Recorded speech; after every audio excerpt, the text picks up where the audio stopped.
Today's guest is someone who's made a serious impact in the health and fitness space, both in the gym and online. Danny is a Melbourne-based strength coach and PT who's worked with everyone from Olympic athletes and celebs to everyday people chasing their fitness goals. He's also the head trainer at the Kick app, created by Steph and Laura, owner of UNIFY, and the host of the Fitness and Lifestyle podcast, where he shares his no BS approach to training, nutrition, and mindset.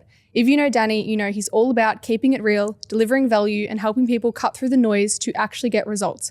We're pumped to have him here today. Welcome to the podcast. Thanks for having me, ladies. That was a really good intro. Nailed it. Killed it. I want to pretty much go in hard and fast. I want to know, what's your why? Why did you start in the health and fitness industry? And now obviously that's kind of grown into more of mindset coaching as well. It's a good question. I would say, and the way that I articulate this to most people is like, my businesses or the things that I do is really always just an extension or a reflection of like where I'm at or like what I've experienced myself, and wanting to be able to share that with others based off like the difference it's made in my life. And so to answer the question, I think the why is I had so much experience early on in like throughout high school where I had like no self-esteem, confidence, well, not none, but like very minimal, was very much a people pleaser. I experienced so much setback and failure in sport, and I was very fortunate to play basketball at a really high level, but I just missed out and was kind of, told I wasn't good enough realistically over and over and over again, to the point where I kind of became pretty desensitized to it. But throughout that, one of what I felt like was a strong point and what was within my control was my work ethic. And that very quickly became something that I relied on. But even still, in a team sport, doesn't guarantee that it's going to lead to anything realistically, or it doesn't mean that you are going to reap the rewards of that effort all the time. And so when I got into the gym for the first time, I was extremely light, very underweight, and had a pretty bad relationship with food and training as well. But when I started to see my body change and I started to really reap the reward for the effort I was putting in, it was probably the first time ever that there was a direct correlation between what I put in and what I got out. And I fell in love with that. And aside from the physical benefits, it was the mental side, which like completely changed who I was in the best way possible. And so after that, I was like, well, I want more people to be able to experience this. And knowing how much it changed my life. And then over the years, as I mentioned, like the mindset stuff, nutrition, training, basically anything that I had kind of seen a big impact in my life from, I was like, well, why not try and share this with others and get to experience, the fulfillment for me was seeing how much of an impact it had on other people's lives, particularly knowing that I had kind of been where they were. And to me, that's like the most important thing, like regardless of whether it's mindset, podcasting, fitness, doesn't matter. It's like, if I can have a positive impact on someone's life and be the person that I would have really benefited from in that position that they're in, then that's the most fulfilling thing for me. Yeah, I love that. What do you think when people are starting out at the gym, and maybe a lot of the time it's just, I want to lose weight, or, just a more surface level goal? What have you, after you've obviously trained so many people, the kind of other non-tangible benefits that they've experienced from doing that we don't necessarily see promoted as much on social media? Because a lot of it's like not necessarily quick fixes, but we're a lot of the time focusing on like weight loss or booty growth, for example. Yeah. But I want you to touch on some of the mindset things that you've seen. So many. And as you're completely right. It doesn't really get talked about enough. But I mean, I would say that the physical side of things is almost just like secondary to the benefit you see across the board, particularly from a headspace perspective, but also like a confidence and self-belief perspective. I think learning to prioritize and value like the effort, or I think I saw a post from yourself recently, Kate, about this, like what it requires for you to see those results are tools that you can carry across to every other area of your life. Yeah. I think we all know, it works hand in hand, the physical and the mental. And so when I'm operating at my best physically and I'm, being disciplined and I'm following through with the traits or the standards that I said I wanted to set for myself, that kind of feeds into how I approach everything. And so what I've recognized and noticed so much over the years is that, as I said, the physical almost becomes like a secondary to the growth and the benefit that people see in their life outside of that, whether it's, the confidence to leave the job that you don't like because, you're starting to experience what life can be when you kind of take control of, or at least align yourself with who you want to be. I think the confidence, the self-belief, the drive, like everything. There's so many similarities, I think, between like the fundamentals of having a great physique and being really healthy and having a great life. And, you know, the way that you approach everything. I know even for myself, when I'm tracking my food, regardless of how, you know, how detailed I'm going with it, when I'm tracking my food, like I'm so much better in all areas of my life, I should say. And so again, those tools can be used for everything, whether it is your career, whether it's in relationships, you know, your own fulfillment and happiness. I think there's just so many crossovers that it's almost like life lessons to an extent. And I think, you know, it's very rare that you see someone who's in phenomenal shape that doesn't also have great momentum in other areas of their life as well. It's just almost like a natural progression of like, I am seeing how much this is impacting me here. And now that's changed the state that I'm in and how I feel about myself. The things I'm thinking about are different. The actions I'm taking are different. Like what I believe I'm capable of is now different. And so that flow and effect is kind of never ending, I think. And I kind of look at it now and just think to myself, I just don't understand how people don't prioritize these things. And I mean, it's pretty different if you've never experienced it, but I'm sure you guys see the same. Like it's so cool now having clients who have come from not having any background in health and fitness at all, who are now coming into the gym going like, oh, you know, I just didn't want to go to this social thing on the weekend for my corporate job, or I chose not to have a drink on the weekend because now I actually know what it feels like to feel good. And I think most people don't actually understand, not most, but a lot of people just don't have anything to compare how they feel and what their life is like. They have nothing to compare it to. And so once you get a taste of that, I just don't see how you can go back. Yeah. One of the main reasons I was so excited to get you on the podcast is because you talk a lot about becoming the person that can then get all of the other things. So like building the base level characteristics of the person that is more disciplined, takes care of their health, prioritizes X, Y, and Z to then be able to do whatever they want in their life. Yep. And I love that. I feel like when you focus on the person behind whatever goal that you have, ultimately that's going to bleed into every area of your life. Like you spoke about, even if it's like leaving a toxic relationship, leaving a shitty job, losing 10 kilos, whatever, it bleeds out into like every single avenue. Love that. 100% it does. Okay. My next question is, I've lost me questions, guys. Oh no. Okay. Do you have any unconventional methods when it comes to getting clients results?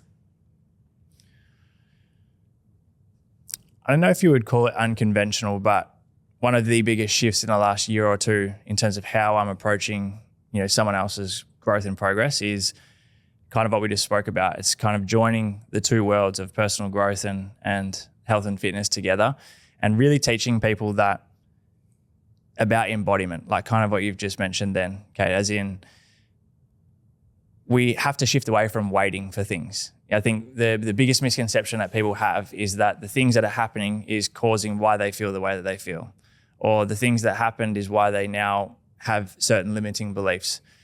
But when you can understand, I guess you could use the term metaphysical, right? That for anything to materialize into reality in your life, it always starts with a thought and an emotion first. And so once you wrap your head around that, it's kind of exciting because it's like, well, I can decide today who I want to be. I can start embodying the traits of the best version of me before anything has changed, right? And I always talk about the fact that the universe is catching up to who you're being. Most people are just being the person that reacts to the way things are, and you recreate the same cycle. And so when I'm sitting down now with a client, whether they are going all in on personal growth or just body composition, those two worlds kind of collide straight away. And we kind of understand that you shift away from seeing yourself here and the goal outcome up here. And so right from the beginning, you have kind of put this thing on a pedestal saying that it's above you, which is not true. And you've also kind of said, I'm not going to feel the way I want until I get there. Because the only reason we want anything is because of how we think we'll feel when we've got it. So from day one, I'm having a conversation with clients about how can you start showing up to your day now as if you're already at that end goal, right? In every way possible. And that includes obviously the habits, the values, the traits, how you speak to yourself, how you speak to others, how you think about yourself. And it also means that there's a lot that needs to be removed. Like I think personal growth is a process of elimination majority of the time.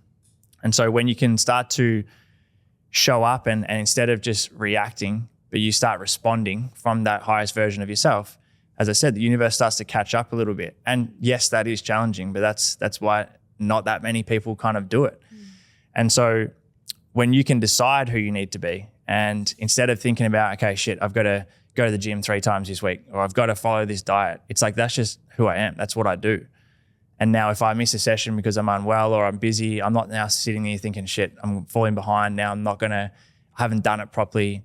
It's like if you were already in that position now and you missed a session, it's not like you'd be back at square one. You would just go the next day. And so there's this little framework that I feel is very helpful with this. And what I've understood is that our results or what we're experiencing always skews towards the stronger emotion. And I'll quickly explain what I mean. So when someone, let's say body composition is a great example. Someone wants to lose some body fat. They're most likely or inevitably unhappy with something. Might be, okay, I need to lose 20 kilos. So this person is trying to get away from something, as in like they're very clear on what they don't like. And when they think or speak about it, it brings up an emotion, usually a negative emotion or a low vibration emotion. Now, what they want is over here, and that's whatever, losing the body fat, becoming the healthy person, whatever, building the business, finding the partner, whatever it is. But on their journey to that point, it's all stemming from a foundation of getting away from this. And so it's a very low vibration. It's scarcity, it's lack, it's fear. And so everything they're doing is kind of just bringing themselves back to this same little cycle, right? And the way that we shift that is so in this scenario, I should say, that negative emotion towards what we don't want is far stronger than the positive emotion of what you do want, right? And so it's almost like someone driving away from a place they don't like and just staring out the back windscreen at it the whole way. It's like you said you don't want to be here, but you are just so obsessed with looking at this place that you don't like that you're not going to end up where you want to be or you'll crash. And so we have one of two things that we're doing at all times. We're either building the negative emotion, the strength of the negative emotion, or we're building the strength of the positive emotion of where we're going. Because as a byproduct of you going where you want to be and becoming that person, it's inevitable that you're going to get away from this thing anyway. But when our whole focus or the foundation of everything is not having what we don't want, even if we're taking the exact same actions that we would be if we were focused on what we do want, people find themselves in this cycle. And it's so common, right? Whether it's being in debt financially, whether it is body fat, whether it's bad relationships, it's not a coincidence that you find yourself in the same thing over and over and over again, because most people hate the thing that they don't like more than they love the thing that they want. Yeah. And so as long as that's the case, it'll keep skewing back in this direction. And I know I'm rambling a little bit, but I want to give one example. I had, I don't know if you guys have had him on before or not. Anyway, I had 360, the rapper, on the podcast recently, and we spoke about his battle with addiction. And I asked him in 2020, when he went to rehab for the last time, what was the difference? As in like mentality going into it, what was different? And the first couple times it was to please other people and it was to tick the box of going to rehab. It was all of that.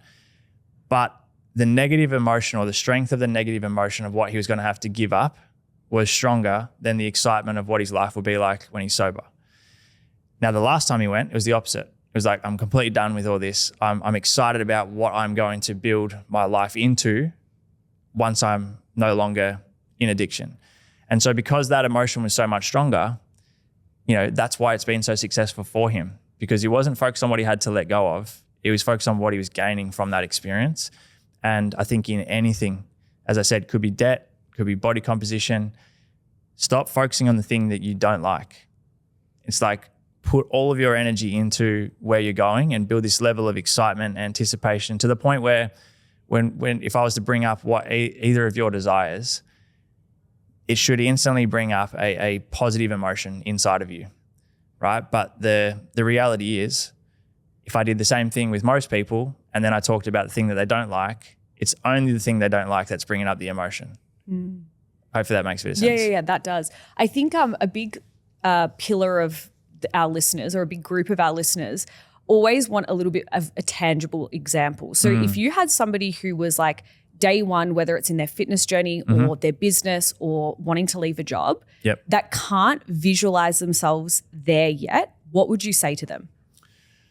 I think it's largely due to taking action. Firstly, it's very easy to think about all these things, but action's what builds the confidence and what builds the momentum. I'm a big believer in the fact that we don't have to know the how. How is very important, obviously, but most people are trying to figure out the how before they've started. And if you can't figure it out, then it's something that we kind of just shy away from. Whereas, to your point, when we take action in the direction of where we want to go, now we're starting to feel good. It kind of leads to the next action. It leads to the answer. It leads to the things that we should and shouldn't be doing as we go, right? And I'm going to give another analogy in a second because I think this one is very easy to relate to. But in that exact scenario, I'd be sitting down with this person of going like, look, what are the emotions you want to experience? Regardless of whether you can visualize this outcome yet or not. It's like, what do you want to be able to feel on a daily basis? Because everyone can do that, regardless of whether you have a visualization or not. The thing is, people feel like they need evidence that it's going to work before they've done it. And I often use this example of the exact opposite of, well, it's actually manifestation to perfection, just the wrong way around. If I had any of the listeners of this show or either of you think about a time where you were overthinking something that you didn't want to happen. You got this very clear intention of something that you do not want to happen, which brings up a very strong negative emotion. There's nothing to suggest that it will, but you hold your attention on it and you continue to overthink it, and then it eventuates. And now you're like, shit, told you so, right? You've just kind of fulfilled this little cycle. Well, you have just manifested perfectly in that scenario. You have quite literally followed every step of how to manifest and use the law of attraction, just the thing that you don't want. And so evidence never comes first, right? Like the police don't show up to someone's house and come and get evidence for a crime that's going to happen the following week. It happens after. And so we don't need that evidence. I think in terms of the belief, like one of my mentors in the past said that belief is trust without evidence. And so you've proven to yourself that you can believe in something without evidence over and over again your whole entire life. So then what happens if you start to lean into this possibility of the thing that actually you do actually want? And I think coming back to the question and to your point, the how and the answers present themselves along the way. It's just about, can I start taking action and building momentum? And the main thing is that action does not have to be the perfect action. It doesn't have to be right or wrong or best strategy. It's like, it's any form of action starts to build that momentum, and it will become clearer and clearer as you go. I think we have to stop waiting for the right time, waiting for the perfect moment, because it's not fucking coming. We always speak about this point, and I'm so glad we're talking about mindset as well, because a lot of people get so trapped in being frozen, in knowing that they're unhappy or knowing that the cycle that they're in is not serving them. But then one, waiting for the perfect time, or two, not seeing how the link to mindset is so relevant. Oh. And I think that that's so important that we're talking about this, because everything's interrelated. And if you can identify that the way you're currently thinking is keeping you trapped, or if you can identify that being stuck in this cycle is because you're waiting for a certain time that has never eventuated and never will, I think that it's just so important that our listeners, if they're feeling this way, you just need to jump. Like you just need to do something, build the momentum, figure it out as you go, and you're going to be in a far better position than staying where you are at the moment. We've actually spoken to that before on the podcast, where we find that so many people are always looking for the answer. Like, how do I lose 10 kilos? Give me the blueprint straight away. And it's like, but if you don't have the characteristics as a person to actually implement that, take action, whether it's the perfect time, you're sick, you're unwell, like all the things, you're never going to get anywhere. And I feel people spend so much time and waste so much time, honestly, I think it's a waste, going on TikTok, going on Instagram, looking for the best workout, the best business strategy, the best whatever. And it's like, if you just started moving in some direction, even if it's not perfect, you're going to be 10 steps ahead than if you just stay stuck looking for the magic pill. I was also going to say, I feel like it's a form of procrastination, because it's like, if I get this information, like that part of asking but not applying, I kind of feel like might feel good in the moment, but then they're not actually doing anything with that. People become addicted to that. Exactly. Of just, as you said, searching for this answer, getting the answer, and then not doing anything with it. Yeah. Because it feeds into their narrative of like, they can't do it, right? The analogy I wanted to bring up, I think you guys will really like. So if we were to go to a store today and buy a puzzle, right, a 1,000-piece puzzle, on the way home, what a lot of people do is they don't know that this has happened, but they get home, open up the box, and they're convinced that a piece has fallen out or just didn't get put in when they made the puzzle. So for the next 6 to 12 months, they spend every day like looking through their car, their house to try and find this missing piece from the puzzle so they can build this beautiful picture when that piece was never missing. And throughout that whole period of time, they've done fuck all. They've not done anything because they're looking for this missing piece. Now, if you were to get home on that day after you buy the puzzle, put all the pieces on the table. Now, again, the reason why you would buy it is to build the picture on the box. And in this instance, let's say that picture is your desire. There's 1,000 pieces on the table and it can be overwhelming, right? Because it's like, fuck, I've got no idea where these things go. But you're also not meant to. Like, you're not meant to know where all these pieces go. It's a puzzle. Now, if I said, okay, over the next 100 days, I'm going to put together 10 pieces a day. And that's it. Just 10 pieces every single day for 100 days. Very achievable. It's inevitable. There's going to be periods of time where there's pieces where you're like, I fucking have no idea where this piece goes. But the way that you figure that out is by putting the other pieces together around it to make it more obvious where this one goes. Now, you could be on day 50 and you've done this every single day to perfection, put together your 10 pieces daily. The picture still looks like shit. Like there's still half a puzzle missing. But it doesn't mean that anything's wrong. It doesn't mean that you're not on track. It doesn't mean that you're doing the wrong thing. You're quite literally right where you need to be. And there's nothing more for you to do. You're doing it all already. Now, on the last day, you put in the final piece of the puzzle, and usually 2 things happen. The first one is you realize to yourself that like every piece I needed for this to look like this, I had in my possession from day one. There was not one piece missing, right? I just didn't know where they were meant to go. And the only variable that was missing was time, of compounding time, of just showing up and taking those actions to build the picture. The other thing that you'll realize is that the actions you took on day one when nothing looked like it was working are the same actions you took on day 100 when you now have this beautiful picture right in front of you. And so the takeaway from that analogy is, to both of your points, it's what are we waiting for? There's nothing missing. Like you have to stop this comparison and you have to stop waiting for like the perfect answer, this, that, the other, because the reality is, you could get handed a blueprint to how to build the most profitable, best business in the whole entire world. Doesn't fucking mean you're going to build the best, most profitable business in the whole entire world, right? If information was the barrier to entry, then everyone would be fucking exactly where they want to be, but they're not. And so I think the feeling, I know it sounds a bit wishy-washy, but like the feeling is so much more important than the how at the start. And the only way you get to that confidence, as you said, is to take action. Like that's what builds the confidence. But just quickly coming back to the start of that analogy, I made the point of the fact that you're not meant to know where the pieces go.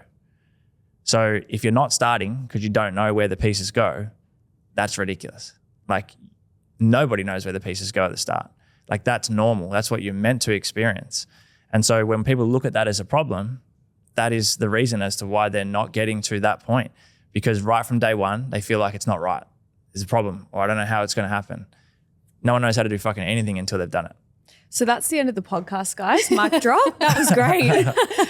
That was really, really good. I love that analogy. I wanted to lean into my next question, which was what you think people do wrong when they start their fitness journey, but goes off the back of what we've just said. And I want to say what I think, and then you give me your thoughts. But a lot of it, I think, comes down to them either not believing that those actions are going to lead to where they don't have the self-trust yet, or because there's so much marketing that is the opposite of what we're saying. There's so much marketing that is more short-term fixed or not talking about the mindset stuff. So it's confusing to people that want to get started. And I think that it's not as sexy to say, do these things for 100 days and it will pay off. So I think that that's part of it. But what are your thoughts on someone starting day one and where are they going wrong typically, and what can we do to correct that so it stops at this podcast? Yeah, it's a great question. I'll put this question back onto both of you, right? It's a pretty obvious answer. If I said to both of you over the next 8 weeks that you have to work harder than you've ever worked, you have to sacrifice the things that you enjoy most, you have to show up and do things that you have no intention of doing longer than the 8 weeks. But at the end of it, I'll give you whatever, your dream house or your dream car, anything you want, I'll give it to you, 100%. But after 2 weeks, I'm taking it back. Would either of you do that? Fuck no. Absolutely not. Yeah, but fucking everyone does it every single day with their health and fitness. We wouldn't, but we're wired different. Yes. Like the way that we get to an outcome should be the way that we plan on maintaining it.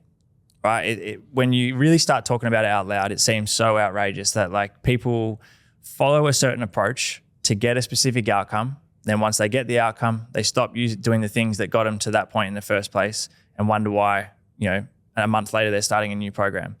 We have to be able to work from the goal. Right? And this is to the point of the embodiment piece. Like the biggest mistake, in my opinion, is looking at something as looking at it as an on or off switch. Sorry, where it's like, okay, I'm either all in or I'm all out. Right? And I talk about it being more like a volume dial. There's times where you turn the volume dial up, there's times where you turn it down, but the foundation is the same. And so the questions we should be asking ourselves when you start any health and fitness journey is like, one, will this actually work with my lifestyle? Like, is that even going to be something that I can embody and do if I had to for every week for the rest of my life? Nutrition, same thing. It's like, can I confidently sit here and say that I'd stick to this approach forever? Because if the answer is no to either of those, it is quite literally a waste of time starting. Now, obviously, if you're a physique competitor or whatever, there's going to be periods where you do have to follow things that are not sustainable. But for the majority of people, that's not the case.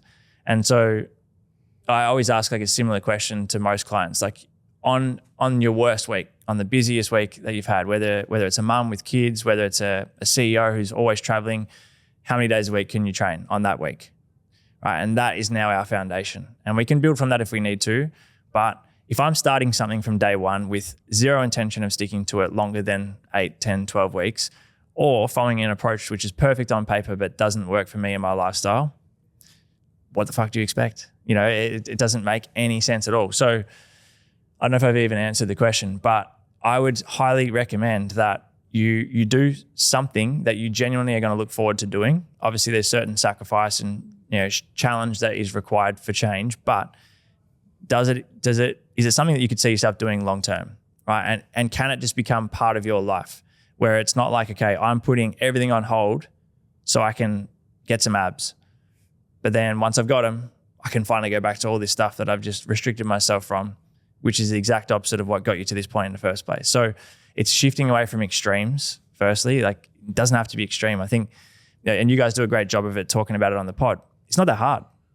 Like, in terms of staying committed, yeah, of course. Like that's commitment long-term is meant to be difficult, right? To an extent. But over time, it becomes less difficult. Right? It requires a lot less discipline 5 weeks in than what it did in week 1.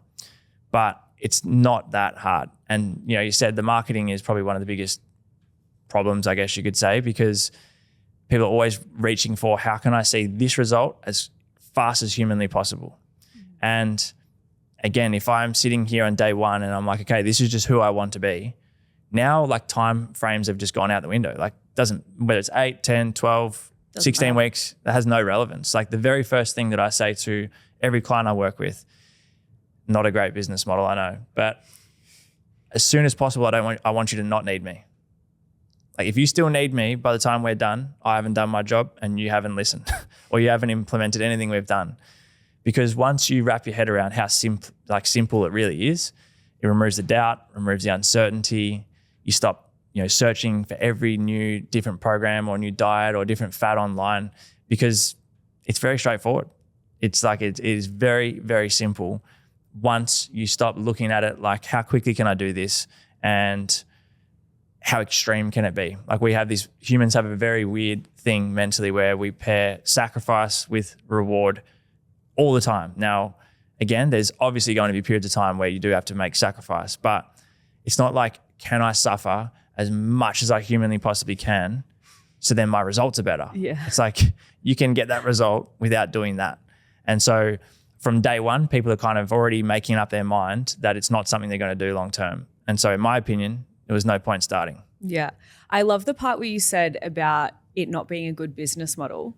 I kind of disagree. I actually think it is a good business model because, and I always say this to a lot of people that will listen to me yap, which is clearly everyone on this podcast right now listening, but I always think like I am always telling the honest truth. Like when someone comes to me to build a business or get the body of their dreams, whatever the thing is, I will not sit there and tell you that it's going to be easy. I'm going to tell you it requires some hard fucking work, and you're going to have to change essentially who you are as the person to achieve that. And I could make a lot more money, have a lot more clients, probably doing a lot more things in my life if I was like, it's going to be easy. No worries. It'll happen overnight because people love that marketing. And I think it's really important, especially to our listeners listening now, if you fall for those quick fixes all of the time, that's the thing that's stopping you from getting where you want to be, because you're going to be in this loop cycle. You'll start, you'll stop, you'll start, you'll stop, and then you'll always feel like a failure. Yeah, I mean, that's great. And I also think that with that, I forgot my point. I was so like enthralled in what you were saying. I was like, fuck yeah. I actually want to pivot straight into business, because so many of our listeners love the fact that we speak about health, fitness, business, mindset, all of that good stuff. And I want to speak to someone who has multiple businesses and is in the online space like we are, what you think the essential traits you need to possess for longevity in this space. So you're starting out and there's so many challenges that come your way that I don't think people are necessarily preempting, and I'd love to speak on that. Yeah.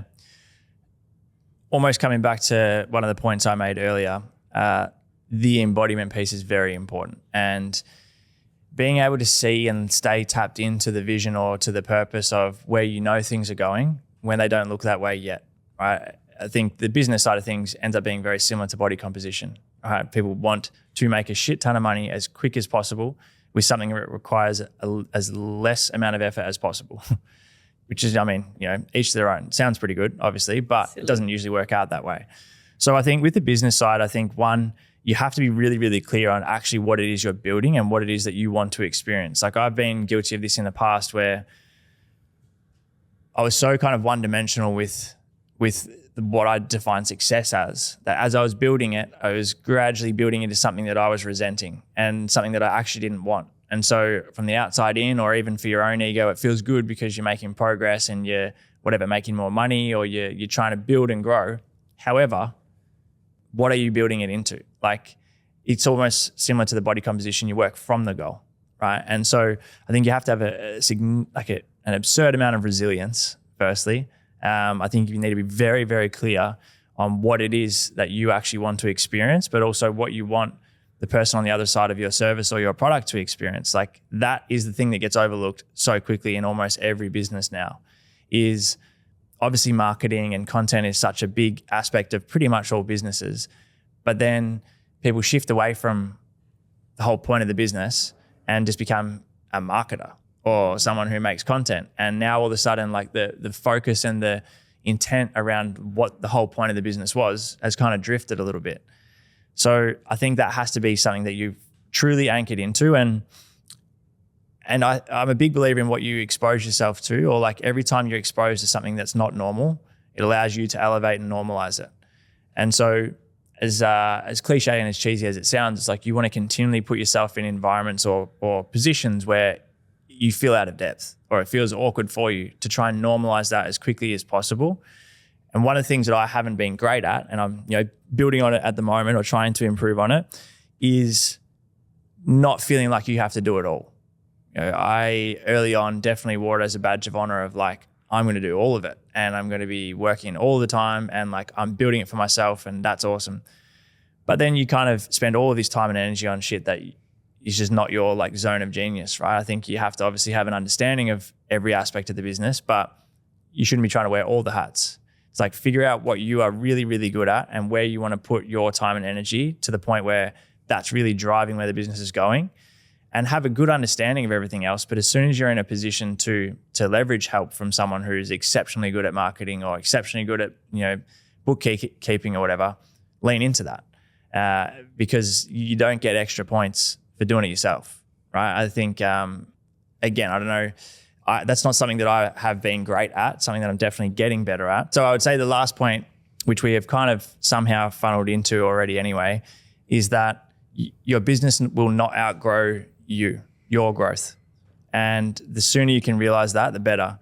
Like there will reach a point in time where your business will no longer grow based off you being stagnant. And so personal growth, personal development, whatever you want to refer to it as, in my opinion, is like the foundation of all of it. And it's so awesome at the moment, like to hop on coaching calls with clients who I haven't talked about their business with them at all. As in, like, I don't even know how to run their business, but they're jumping on calls talking about how much bigger their revenue is or how much lighter the business is feeling because of the work they're doing on them.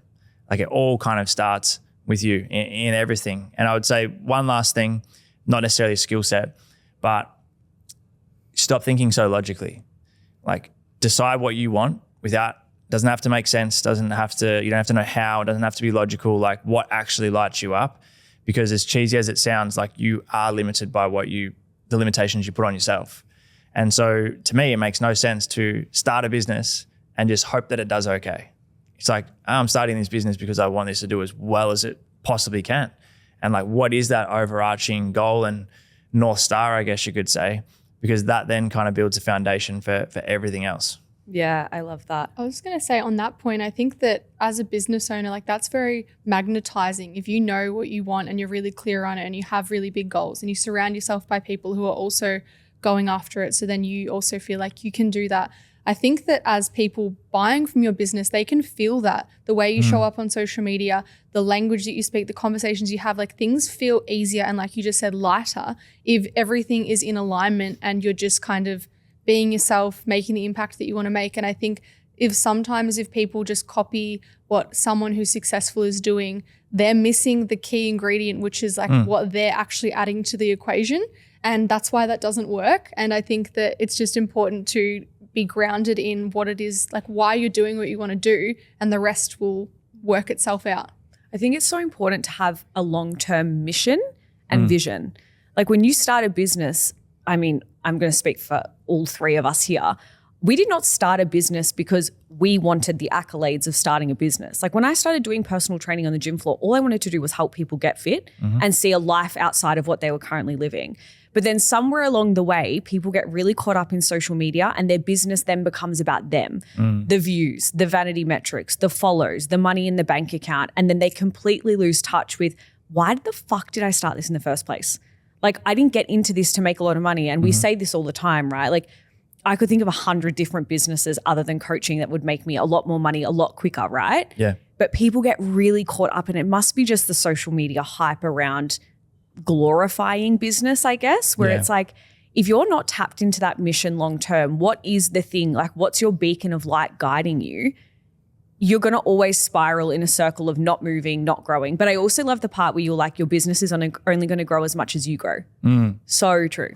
So many mic drop moments, guys. Well, to your point, like the purpose or the why should always be the foundation of all of it, right? As you kind of alluded to. And it can get lost sometimes, but through my experience, every time I feel like I've strayed a little bit, and now I'm focused on not trying to make it about me, but like focusing on the end result or the byproduct of the purpose, that becomes like the main focus for a little while. And that's when it starts to feel really heavy, because it does shift away from why you started it. So for myself, it's very similar, if not the same. Like, I want to be able to have that impact on someone else's life. And the most fulfilling thing, it's funny, whenever I feel like I've kind of dropped out of like the vibration I need to be in, I heavily rely on the fact that if I jump on a call with a client of mine, and by the end of that call, like that feeling of fulfillment of knowing like, oh, like this is exactly why I do it. This is why all of these, difficult, challenging periods of time are worth it, because of that, because of seeing someone's face light up when they kind of move through a limiting belief, or when they're sending through their check-in and they're fucking happy with their body for the first time ever. Like, that's exactly why. And so when that becomes your focus point, everything else just flows from there. Like the money, the whatever, the social status, all that shit, it's just a byproduct of the main thing. But when all of a sudden the main thing stops being the main thing, that's when it does get heavy, and that's when you do start straying, and that's when you lose customers, or you kind of lose sight of yourself, of like, what even is this purpose? Like, why am I doing any of this shit? And I'm going to give another analogy. Right? You love your analogies. I'm into it. Go. I love analogies, like because it just makes it very relatable, and that's something that I've always tried to do, is make my content something that can actually be relatable, right, straight away. And so I feel like there's a lot of similarities between a really successful investor in the stock market as there is to personal growth and business to an extent, right? So for someone who is going to have a long-term investment on some share, some business, right? They've made the decision. They obviously believe in what that company or whatever they're investing in. And let's say they're kind of dollar cost averaging. So every week, every month, whatever, they're putting in the same amount of money, regardless, as I said earlier, regardless of what things look like right now. They're not reacting to how shit is. They're anchored into where they want it and, expect it to go. Throughout that period of time, it's inevitable there's going to be drops and dips. And that's where most people panic and react and, shift away from the whole embodiment of who they supposedly said they wanted to be, right? And they lose that trust and the belief. Whereas a very successful investor, more often than not, and I'm not going to pretend like I know shitloads about investing, but from what I've observed, in those periods of time, they remain anchored into the person they said they wanted to be. And if anything, they show up even more for themselves. They'll invest even more money when the market has dropped because now those shares are cheaper, right? But it's also because they know more often than not that once this market has reached a certain point and there's a huge drop, the likelihood of it coming back up, and not just up, but probably higher than where it was, is very high. And so they remain in that deep level of trust and knowing that nothing changes. I keep showing up and keep doing the same things, and I stay in that same feeling and I don't react because I have trust in where it's going, right? And so when you can handle those periods of time, as time goes on, you start to kind of recognize the patterns as well. Like I had a call with a business owner yesterday who is, I'm not going to say who it is or the business, but they got an e-com business and doing extremely big numbers. And there's been a little bit of a drop recently due to some marketing stuff and whatnot. And on our call the other day, we went back through and I got this person to talk to me about all of the most difficult times in that business up until this point, right? And each one of those moments, it almost feels like it progressively just got bigger and bigger and bigger of a deal in terms of how challenging that period of time was. But on the back end of every single one of those, the business elevated and leveled up again. And so I'm like, this is a pattern. And so when you have seen that pattern, are we just, as I said, reacting and leaning into the fear and scarcity, or are we starting to go, okay, well, this is kind of now just creating room, creating space and preparing me for what's next? And so if I can stay anchored into the excitement and the anticipation of don't panic, just keep showing up and doing what you know you need to do, and you'll be rewarded for it. And I truly believe, particularly within business too, when you've decided what you want and you've made it very obvious to yourself, to the universe, whatever you want to refer to it as, there will always be things that get put in place or that show up, which is your opportunity to show the universe that you're ready or you're not ready. And it's very similar to a PlayStation game. Not that I even play PlayStation, but on a game, there's a good reason why you don't start on the last level, because you don't have the tools, the confidence, the understanding to pass. So they're kind of setting you up for failure. But on every level, we know that there is going to be some mission that needs to be passed to get to the next level. And if you fail it, then you stay on the mission until you can pass it on that level, And there's also a very good reason as to why not many people, well, a very small percentage of people, get to the last level and finish it in comparison to the amount that start the first one. Because at each level, it's meant to get increasingly harder. And that mission is getting more difficult each level because it has to. It's like, if we come back to the business way of thinking of it, it's the universe kind of going okay, this is what you want. You have to be able to handle this and move through this in non-resistance. If you can't, I'm not going to put you in a position where you're going to fail. I'm just going to keep you here until you can show me that you can. Yeah. And so when that is an opportunity, not a problem, right? You start to change the way you're looking at it. And again, you're doing one of two things all the time. You're showing that you're ready or you're showing that you're not. And so instead of kind of feeling, oh, poor me, and playing victim and allowing it to get the better of you, it's that you should be excited. This is quite literally your fucking ticket for growth.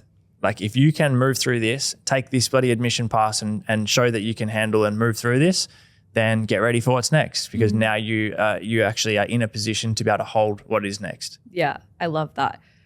I want to keep talking to you all day, but we need to wrap up this episode. Otherwise, we're never going to leave. Before we go though, if somebody is listening right now and they are wanting to work with you, how can they get in touch? And what do you offer? They can find it. They can find it.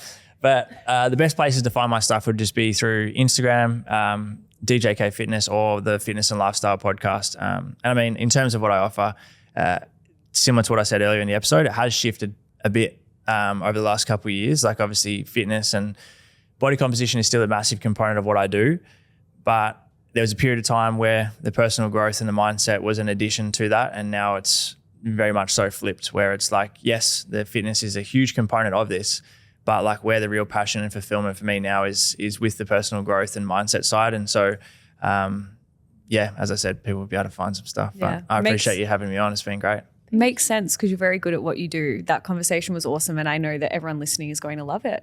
Thank you guys so much for listening. See you next time. Bye. Thanks, ladies.